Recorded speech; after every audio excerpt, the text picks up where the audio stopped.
केंद्रीय रक्षा मंत्री राजनाथ सिंह ने कहा है कि झारखंड मुक्ति मोर्चा की सरकार बनने के बाद झारखंड में भ्रष्टाचार बढ़ा, लूट बढ़ी और खनिज संपदा लूट लिए गए। झारखंड मुक्ति मोर्चा की सरकार की वजह से झारखंड का जिस तरह से विकास होना चाहिए था नहीं हो पाया और राज बदहाल हो गया। अटल बिहारी वाजपेयी ने कभी यह नहीं सोचा था कि वे जिस राज को बना रहे हैं उसकी इस तरह की दुर्गति झारखंड मुक्ति मोर्चा के लोग करेंगे।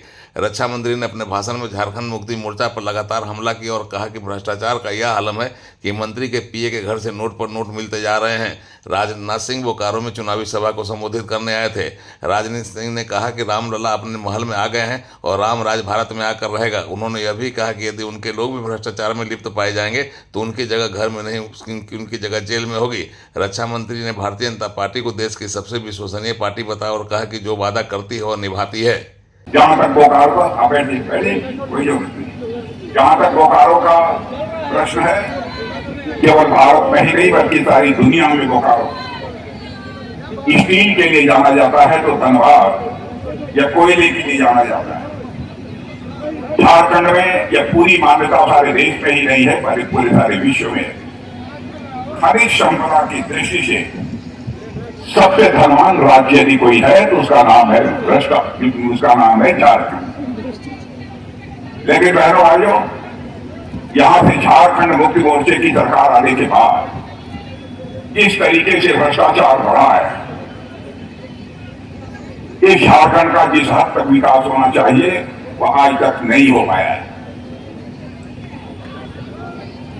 मैं झारखंड मुक्ति मोर्चे के लोगों से पूछना चाहता हूं, क्या अटल बिहारी वाजपेयी जी ने इसीलिए झारखंड झारखंड को बनाया था? उनकी यह कल्पना थी कि यहां पर बड़ी संख्या में आदिवासी रहते हैं, बड़ी संख्या में गरीब रहते हैं, यदि अलग राज्य बन जाएगा तो इसका तेजी के साथ विकास होगा। क्या अटल जी का यही सपना था कि ऐसे भ्रष्ट लोग जहां के शासन की बागडोर संभालेंगे?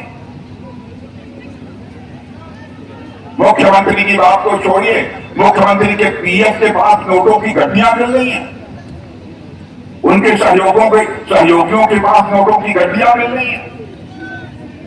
भाइयों, बिना मुख्यमंत्री के बिना मुख्यमंत्री के प्रोत्साहन के लिए किसी भी सूरत में काम नहीं हो सकता। और आज यदि ईडी ने उनको गिरफ्तार कर लिया तो कहते हैं कि भारतीय जनता पार्टी की सरकार अपने सारे विरोधियों को प्रताड़ित करने की कोशिश कर रही है। भाइयों, मैं आपको यकीन दिलाना चाहता हूं, जहां तक मोदी जी के नेतृत्व की हमारी सरकार का प्रश्न है, विरोधी ही नहीं, हमारे पार्टी का कोई व्यक्ति यदि भ्रष्टाचार के मामले में पकड़ा जाएगा तो उसका स्थान उसका घर नहीं होगा, सरकार की जेल होगी। होगा यही।